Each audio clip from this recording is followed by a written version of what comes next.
Hi everyone and welcome to the second episode of Grandmaster Games. And this time around we'll be looking into the playing style of another great chess player, Tigran Petrosian. A shout out to eeejayoh and L7 Mad AJ who were the top cheerers on my Twitch stream last week. And I would also like to mention Shuvashish, who is a special viewer on my stream, and he has helped me a lot with his useful advice for both my stream and YouTube channel. Thank you for the support, guys. And wishing a belated happy birthday to Melomo Dude. His birthday was last week on 14th November. He's a fellow chess streamer and a good blitz player, so do check out his stream on Twitch. His Twitch username is the same as mentioned here. And now the customary quote, which is, "That which does not kill us makes us stronger." Friedrich, I probably shouldn't try pronouncing that second name again because I've already tried it a few times and I failed miserably. Alright, I'll give it one more shot. Nietzsche. I don't know, that was still probably wrong. I'm sorry, I'm not German. Anyways, he was a 19th century German philosopher. And yeah, this time around I just went with a general quote instead of one specifically regarding chess.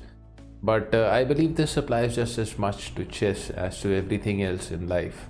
It can be difficult if you are running through a bad patch of form in chess because of course losses hurt. And it is especially difficult to come out of a loss and play your best chess, since we are emotional beings and sometimes our emotions just get the better of us. But pain and loss, like all emotions, have an energy in them, and if we can learn to channel that energy in a positive manner, then I think it can give us a surprising strength. So if you are going through a tough time, whether in chess or anything else in life, then try convincing yourself that that tough time is not going to last forever. And when it ends, you will have more experience and learn something from it. I believe thinking like this can make us stronger in the mind and eventually help us to take control over our emotions, especially in difficult situations in the future, instead of our emotions taking control of us. Now, Petrosian was a force to reckon with. He was an Armenian Soviet grandmaster who won the World Chess Championship twice, 1963 against Mikhail Botvinnik, another famous name among Soviet grandmasters, and defended it in 1966 against Boris Spassky. His playing style emphasized safety above all, and his defensive skills were legendary and earned him the nickname Iron Tigran. Lawrence Parr, who was a noted chess player, author, and editor from the US, observed of Petrosian, "With initiative, Petrosian often played like a python, squeezing and squeezing the victim until he was almost happy to resign. When the chances were balanced, Petrosian was like a mongoose, deflecting every thrust." Larry Parr. Interesting animals, mongooses, very agile. Don't think we could have much of a chess game around one though. Maybe Petrosian kept one as a pet. Not likely though. Anyways, the candidates' final match, which took place in Buenos Aires, Argentina, between Petrosian and Fischer in 1971, would decide the challenger for the World Championship title against Boris Spassky next year. And in game 1 of the match, Fischer was able to counter Petrosian's preparation of the Sicilian against his pet e4 open. And this was game 2 of the match, and Petrosian had the white pieces this time. So let's get into the moves of the game.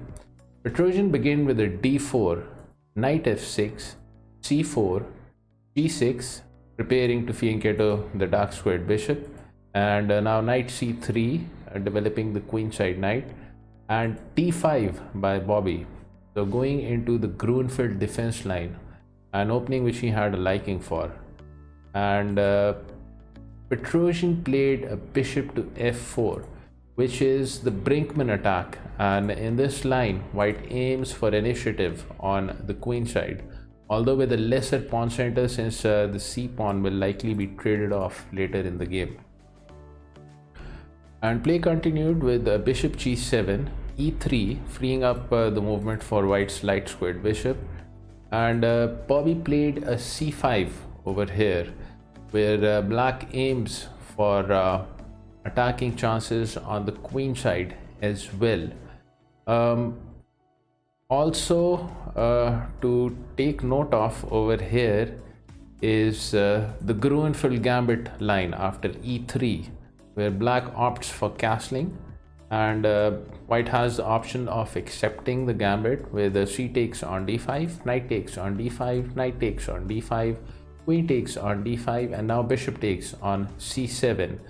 And yeah, white gets a pawn over here, but you know, black gets a lead in development because of white's lack of development on the king side. As you can see, the pieces over here are yet to be developed, whereas black has a queen developed, a bishop developed, and also the king is castled into safety.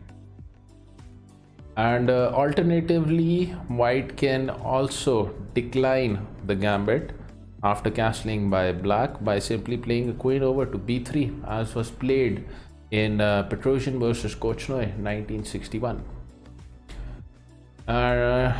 But in the game, Bobby opted for c5, and play continued with t takes on c5, and now queen to a5 by black.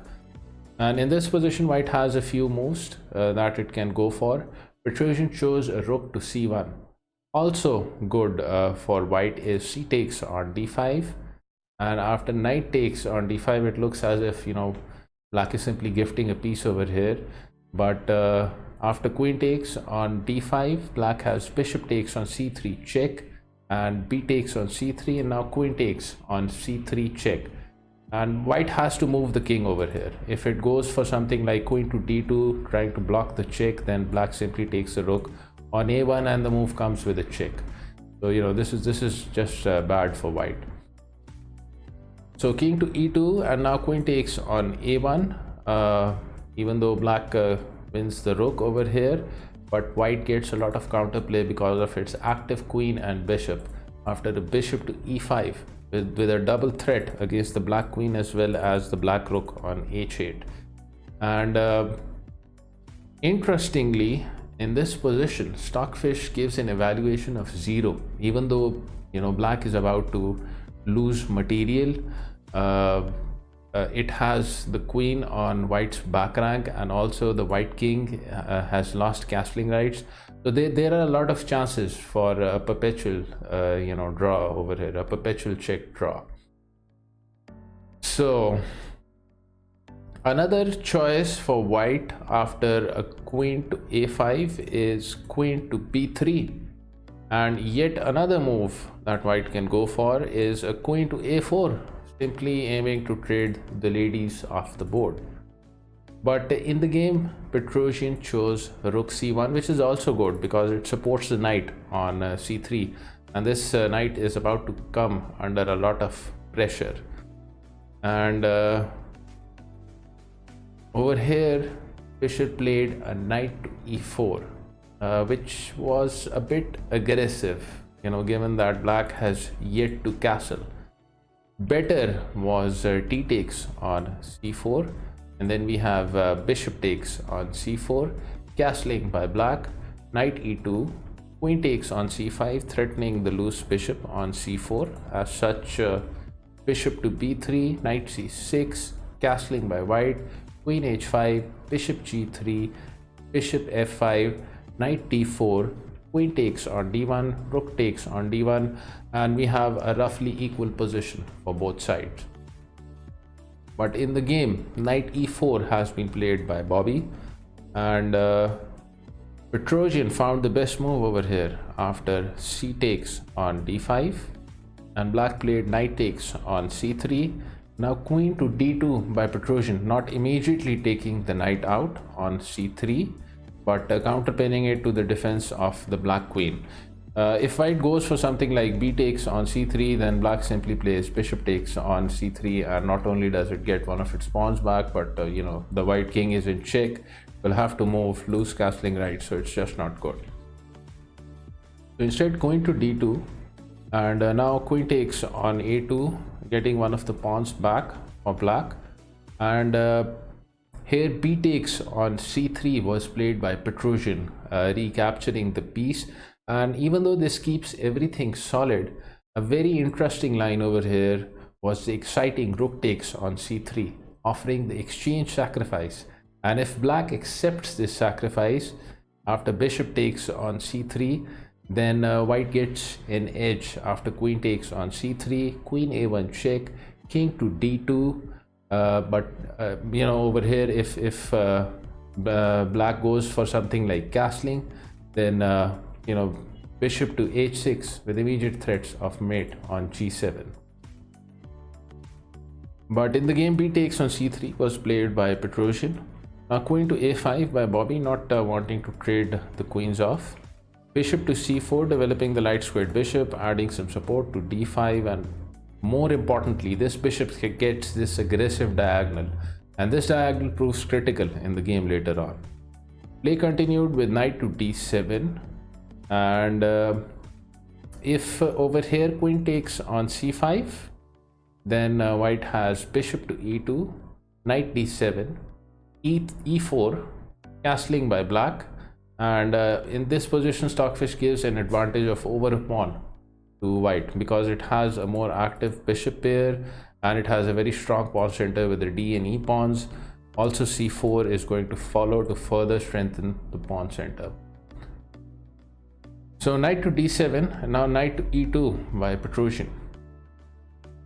Knight e5 by Bobby, which was yet another ambitious move for black over here. Better was simply castling, and after castling by white, again we have a roughly equal position. So knight to e5, bishop a2, since the bishop was threatened on c4, and now bishop f5, developing the last minor piece for black. Bishop takes on e5. There was a lot of pressure over here on d3 made by the knight as well as you know, the bishop. So just taking out the knight. Now bishop takes on e5 and knight to d4. So this knight now gets a really strong post over here, which is defended by white c and e pawns as well.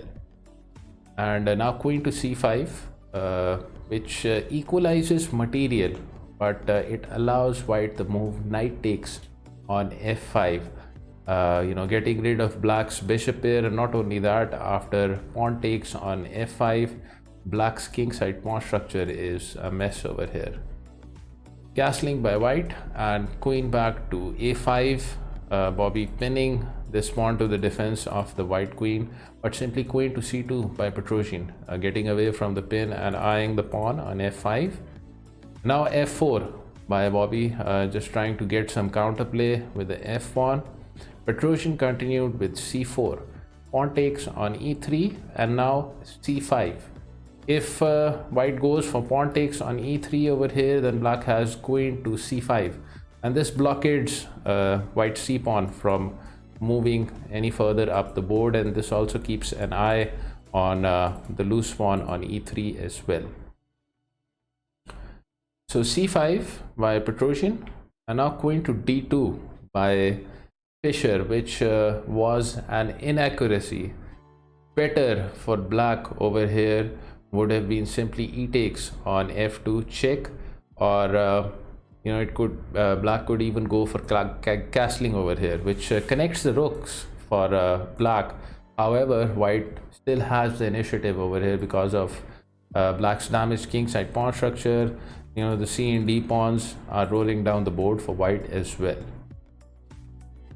But queen to d2 by Bobby, and now queen to a4 check, and you know, the black king loses castling rights and white's advantage grows over here after a king to f8. A rook c to d1, threatening the queen on d2, and now queen to e2, which was another inaccuracy by Fischer. Best play suggested by Stockfish in this position is the extravagant looking b5, counter-attacking white's queen on a4, and play continues with pawn takes on b6 en passant, queen to e2, b7, rook to b8, d6, pawn takes on d6, f4, rook g8 with an immediate threat of mate on g2, However, bishop to d5 defending against the mate. Now bishop to f6, queen takes on a7, king to g7, and bishop to f3 with an advantage of over 3 pawns to white. Is quite a healthy advantage. But in the game, Bobby played queen e2, and Petrosian continued with d6, just freeing up this aggressive diagonal for the light squared bishop. Queen h5 by black with an immediate threat of mate on h2 combined with the dark squared bishop. However, over here Petrosian played f4, defending against that mate, but this was a slight inaccuracy by Petrosian. Better would have been simply taking the pawn on e3, which allows a bishop takes on h2 check and king f2. But this is still good for white over here, because black has got these undeveloped rooks, and that still allows white attacking chances down the f file over here. So f4 was played by Petrosian, and this now invites a very interesting move, which is e2, which is going to win the exchange for black, but it's still winning for white after the resulting exchanges. Fischer, however, went ahead with it and played e2. The Petrosian played pawn takes on e5, pawn takes on d1 by black, rook takes on d1, queen takes on e5, but now rook back to f1, pressuring the f7 pawn combined with the light squared bishop. And in this position, Bobby made the final mistake of the game with f6. Better over here would have been f5, although this still gives an advantage of almost 4 pawns to white, so it's losing either way. But with f6, white's advantage grows to around 10 pawns. So in this position, there is a winning continuation possible for white, and if you would like to spot that move for yourself, then you can go ahead and pause the video. I will give you a few seconds.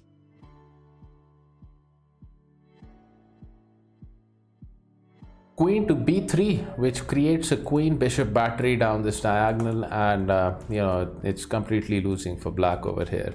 Bobby tried king g7, but now simply queen to f7 check, king h6, and pawn takes on e7, eliminating the base defender of black's f6 pawns, so it's just about to fall as well.